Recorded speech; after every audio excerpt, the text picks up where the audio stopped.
The sun hung low over the desert as the crowd gathered around the wooden frame in the center of the settlement. Two Apache sisters stood with ropes around their necks, their faces calm but defeated. They had been accused of something they never chose: infertility, a curse the tribe elders believed would weaken the bloodline. The world had never been kind to Apache women, but today it was merciless. The whispers in the wind carried the same cruel words over and over: useless, cursed, barren. Asterisk, the younger sister Naya squeezed her older sister Taya's hand. Maybe our spirits will find peace, she whispered. Taya, always the protective one, lifted her chin, refusing to let the crowd see fear in her eyes. She wasn't afraid of death. She was afraid that the world would forget they tried to be good wives, good daughters, good women, even when fate turned against them. Asterisk, and standing at the edge of the crowd was a cowboy named James Rourke, a widower who rarely spoke more than a sentence at a time. He had spent the last 3 years living on a quiet ranch, keeping to himself, repairing fences, and mending a heart that never fully healed. He hadn't planned to ride into this town today, but something pulled him here, and when his eyes fell upon the two sisters on the platform, something inside him jolted awake. Asterisk, he saw not criminals, not outcasts, but two women who had done nothing wrong. Their calm acceptance of fate reminded him of his own wife's final days, how she too had faced the world with quiet dignity. James had promised himself he'd never interfere in trouble again. But righteousness doesn't ask permission, it simply demands action. Asterisk, when the elder raised his hand to give the signal, James did something no one expected. He stepped forward, voice deep and steady. If you're going to take their lives for being childless, he said, then take mine too, because I ain't fathered a child since my wife passed.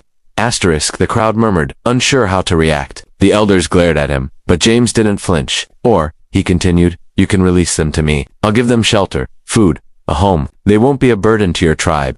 Asterisk, silence followed. The tension in the air felt as heavy as the desert heat. The elders whispered among themselves, a life for a life. It was an old Apache logic. If the cowboy claimed him, the tribe could wash its hands of the matter. After several heartbeats of silence, the ropes were cut. Asterisk, Taya and Naya fell forward, coughing, blinking at the sudden return of life. James stepped up, placing his coat around their shoulders. You're safe now, he said quietly. It wasn't a promise made out of pity. It was a vow made from the deepest part of his soul. Asterisk. And as the three of them walked away from the settlement, the desert winds carried a new truth. Asterisk, some women weren't cursed. They were simply waiting for a place where they were valued, not judged. And some men weren't lonely. They were just waiting for someone to save. Asterisk. The ride back to James Rourke's ranch was silent at first, not because there was nothing to say, but because the sisters did not yet know how to speak to a man who had saved their lives. Every hoofbeat felt like a second borrowed from death. Naya kept touching her throat, still feeling the burn of the rope. Taya kept her eyes on the horizon, trying to convince herself that this wasn't another cruel twist of fate. She had learned long ago that kindness from strangers was rarer than rain in the desert. Asterisk.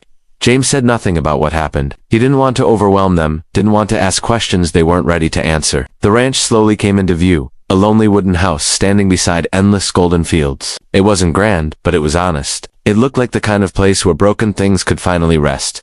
Asterisk, when they reached a porch, James helped the sisters down from the horse. Naya stumbled, her legs still weak. James steadied her gently. Taya watched him closely, expecting a catch, a condition, a hidden motive. Men always wanted something, but James simply opened the door and stepped aside, letting them enter first, as if he were welcoming guests, not taking in two women the world had thrown away. Asterisk inside. The ranch smelled of wood, leather, and quiet. There were only 2 plates on the table, 1 chair missing. His late wife's. James cleared his throat. I'll make more space, he said softly. The sisters exchanged a glance. This man wasn't performing kindness. He was living it.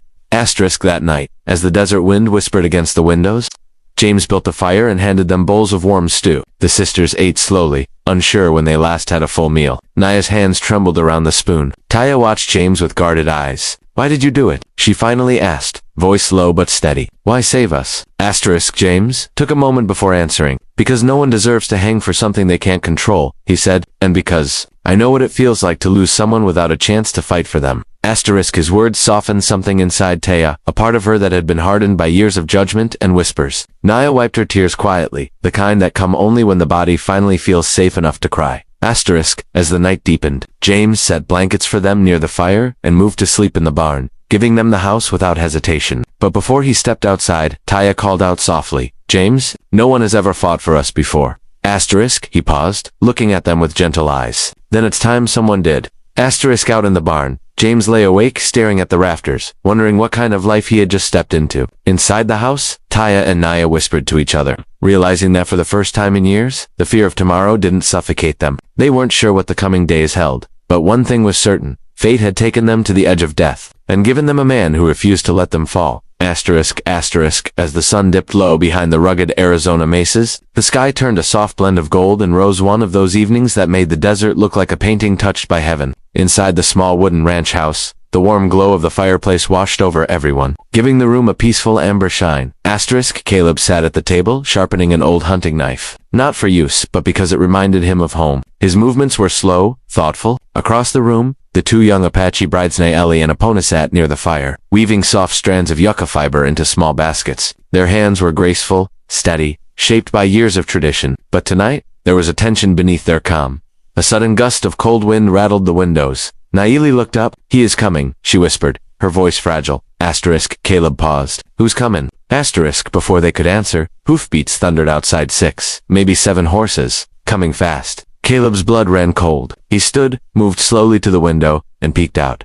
Asterisk, a posse. Men from the neighboring settlement, guns slung over shoulders, anger etched into their faces like scars. Asterisk, Caleb exhaled heavily. "They tracked you," he said quietly. Asterisk, Epona lowered her head. "They believe we brought bad luck, that we deserve no place to live." Asterisk, Caleb shook his head with a mix of frustration and disbelief. "No one deserves what they did to you, and you're not going back." Asterisk, he blew out the fireplace lantern to darken the room, but left the fire burning for warmth. Shadows danced across the walls. The brides moved closer to him instinctively, trusting him more than they trusted the outside world. The knock came hard, sharp, meant to intimidate. "Caleb," a voice barked. "We know you're in there. Those Apache women belong to the council. Hand them over." Asterisk, Caleb leaned his back against the door, steadying his breath. "They're not property," he shouted back, "and you won't touch them." Asterisk, the reply came like a slap. "Then you're standing against your own people." Asterisk, Caleb's jaw tightened. "I'm standing against cruelty." Asterisk, for a moment, there was silence. Just the crackle of dry wood in the fire, and the faint breathing of the two terrified women behind him. Asterisk, Naeli gently touched his arm. "You do not have to risk your life for us." Asterisk, Caleb turned, looking her straight in the eyes. "You deserved kindness long before I ever met you." Asterisk, outside, boots shuffled. Someone cocked a rifle. Asterisk, a sense of danger settled thick in the air, but Caleb had lived alone long enough to know the land better than the men outside. He gestured toward the back window. Asterisk, "There's a ravine behind the shed. Leads into the canyon. You two follow it until the moon rises. I'll hold them off long enough." Asterisk, Epona shook her head desperately. "We won't leave you." Asterisk, "You have to," he insisted softly, "because your life matters. Both of you." Asterisk, for the first time, tears welled in Epona's eyes, silent, shimmering, catching the glow of the fire. Caleb opened the window quietly, the desert's cold breath sweeping in. The brides slipped out into the darkness, their silhouettes melting into the sagebrush. Caleb turned back just as the door shook violently. "Last chance, Cowboy." Asterisk, he took a deep breath, gripping his old rifle. "You want something that doesn't belong to you," he muttered. "You'll have to take it from me." Asterisk, with that, he braced himself, heart pounding, knowing this night would change all three of their lives forever.